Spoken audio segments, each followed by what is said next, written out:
Tatalakayin natin ang mga kawili-wiling pangyayari sa kasaysayan ng Pilipinas. Paano nga ba tayo napunta rito? Pag-usapan na natin. Handa ka na ba? Bago dumating ang mga mananakop, ang ating mga isla ay tahanan ng malalawak na pamayanan, maliliit na baryo na may kanya-kanyang pinuno.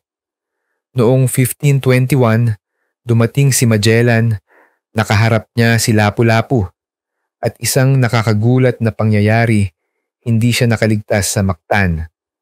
Mahigit 300 taon tayong nasakop ng mga Kastila, ngunit patuloy na lumaban ang mga Pilipino mula sa pag-aalsa ni Dagohoy hanggang sa pagkakaisa sa pamumuno ni Bonifacio.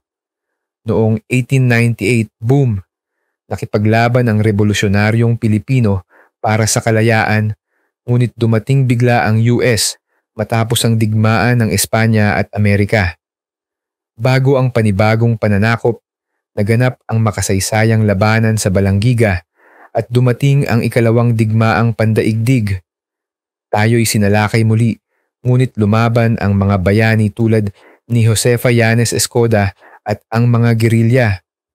Sa wakas, noong 1946, ibinalik ang watawat ng Pilipinas, ngunit hindi rito nagtatapos ang kwento. Ang people power noong 1986 at ang kasaysayan ng mga Pilipino ay patuloy na isinusulat. 1 minuto, daan-daang taon ng katapangan. Ano ang maidadagdag mo sa kwento?